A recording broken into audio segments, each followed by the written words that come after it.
자, 5세대 실손의료비가 25년 하반기 중으로 나온다는 얘기에 다들 긴장을 하고 있습니다. 4세대가 출시된 지 얼마 되지도 않았는데 벌써 5세대가 나온다는 것 자체가 사실 의문인데요.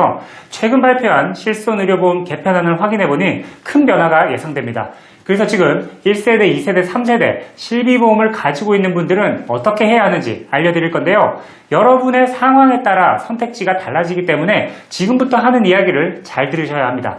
이번 개편안은 도수치료, 체외중격파, 증식치료, 영양주사, 하이프, 신경성형술 등 자주 이용되던 비급여 진료에 대한 보험 보장을 대폭 축소하거나 제외할 계획입니다. 따라서 이러한 변화가 실손 가입자에게 어떤 영향을 미치고 우리는 이에 어떻게 대비해야 하는지 자세히 알아보겠습니다.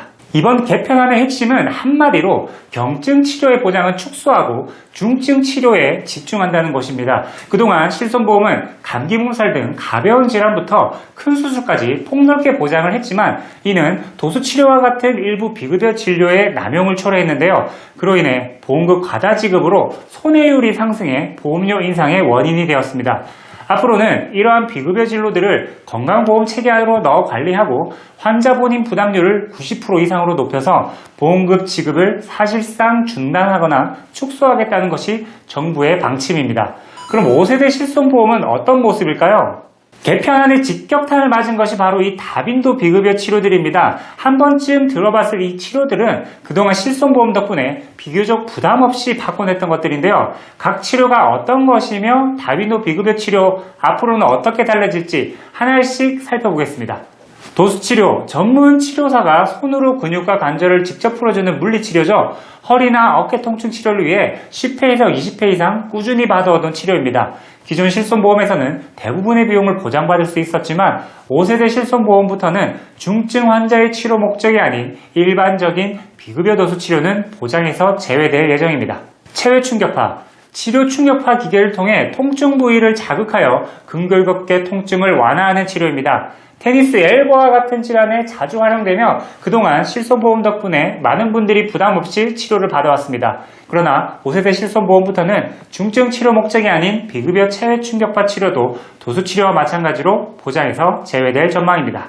증식치료, 인대나 힘줄의 포도당 등을 주사하여 조직 재생을 촉진하는 치료법으로 주로 무릎이나 허리 통증 환자들이 선택하는 치료입니다. 여러 차례 반복 치료가 필요한 경우가 많아서 보험의 역할이 컸지만 앞으로는 중증 치료 목적이 아니라면 보장 대상에서 제외될 것으로 보입니다.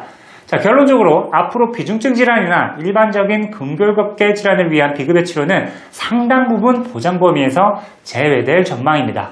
비급여 영양주사 및 주사치료, 영양주사 등 비중증 질환에 사용되는 비급여 주사 치료 비용도 5세대 실손보험부터는 보장 대상에서 제외될 전망입니다. 그동안 자주 투여해온 장염 관련 영양주사나 독감, 항바이러스 주사 등 일상에서 흔히 쓰이던 비급여 주사가 보장에서 빠질 경우 소비자들이 체감하는 부담은 상당할 것으로 예상되네요. 하이프 치료, 하이프는 고강도 초음파를 이용해 자궁근종 등을 치료하는 고가의 시술로 기존에는 실손보험으로 비용 부담을 크게 줄일 수 있었습니다. 하지만 앞으로는 본인 부담률이 치료 비용의 50%, 입원 해당 최대 300만 원까지로 제한되어서 본인이 부담해야 할 금액이 상당히 증가할 전망입니다. 신경성형술, 신경성형술은 허리 디스크나 척추 협착증으로 신경이 눌러 통증이 심할 때 유착된 신경을 풀어주는 시술입니다. 기존에는 비급여 치료로 보험금 지원이 컸지만 개편 이후로부터는 보장 비율이 50%로 줄고 보장 한도 역시 입원 해당 300만 원으로 제한될 예정입니다. 이로 인해 환자들은 신경성형술 대신 건강보험이 적용되는 정통적인 수술이나 치료를 선택할 가능성이 높아집니다. 이처럼 보험 보장이 축소되면 과거에는 실손보험 덕분에 자주 받았던 치료들도 이제는 본인 부담이 커지기 때문에 꼭 필요한 경우에만 더욱 신중히 치료를 선택해야 할 것으로 보입니다. 자, 이렇듯 5세대 실손은 생각보다 큰 변화를 앞두고 있는데요. 실손보험 개편이 예정되면서 가입자들이 가진 보험 유형에 따라 앞으로의 전략이 달라질 수 있습니다. 먼저 본인이 가입한 실손보험 유형과 가입 시기를 반드시 확인해 보시길 바라며 앞으로 어떻게 대처해야 하는지도 알려드릴게요. 자, 첫 번째는 옛날 실손보험인데요. 2013년 3월 이전에 가입한 상품입니다. 최초 가입한 조건으로 100세까지 자동 갱신되며 중간에 재가입할 필요가 없습니다. 보험료는 다소 높지만 보장 범위는 처음 가입 당시와 동일하게 유지됩니다. 흔히 말하는 평생 보장받을 수 있는 옛날 보험이죠. 하지만 보험료 갱신 폭이 너무 부담이 되기 때문에 언젠가는 실비 전환을 하시게 될 겁니다. 두 번째, 재가입형 실손보험. 2013년 4월 이후 가입한 상품으로 일정 주기마다 계약을 새로 맺어야 합니다. 보통 5년 또는 15년마다 재가입이 이루어지는데요. 계약 만료 시점마다 그 당시의 최신 실손보험 상품으로 변경되므로 보장 범위가 축소될 수 있습니다. 그러니까 재가입 시점에 5세대 실손보험이 판매되고 있다면 5세대 실손보험으로 재가입이 됩니다.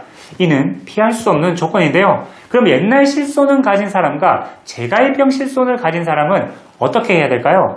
자, 옛날 실손보험 가지고 계신 분들은 성급하게 바꾸지 말고 신중히 판단해야 합니다. 실손보험을 전환하라는 전화를 한 번쯤은 받아보셨을 텐데요. 보험회사들은 보장 범위가 넓고 손해율이 높은 옛날 실손보험을 줄이기 위해 일정 금액을 제공하며 최신 상품으로 전환을 권유하고 있습니다. 하지만 무조건적인 전환은 오히려 손해가 될 수 있습니다. 옛날 실손보험은 도수치료, 영양주사 같은 비급여 항목도 거의 전액 보장합니다. 하지만 새로 가입하는 실손보험은 보장 범위가 크게 줄어들기 때문에 병원비 부담이 급격히 늘어날 수 있습니다. 그리고 현재 치료를 받고 있는 상황이라면 절대 실손보험을 전환해서는 안 됩니다. 그러니까 현재 의료보장을 충분히 활용하고 있다면 기존 보험을 유지하는 것이 유리하다는 건 얘기죠. 단 보험료 부담이 크거나 아니면 혜택을 거의 받지 못한다면 전환도 고려할 수 있습니다. 보험료와 보장 내용을 면밀히 비교하고 필요하면 전문가와 상담해보는 것을 추천합니다. 자, 재가입형 실손보험을 가진 분들은 5세대 실손보험 출시 전에 4세대로 미리 갈아타는 것이 유리합니다. 왜 미리 갈아타는 것이 좋을까요? 앞으로 출시될 5세대 실손보험은 도수치료, 체외충격파, 영양주사 등 비중증 질환에 대한 보장이 대폭 축소되거나 제외될 예정입니다. 미리 4세대로 갈아타두면 향후 5년간은 기존 4세대의 보장 수준을 유지해서 보장 축소 시점을 최대한 늦출 수 있기 때문입니다.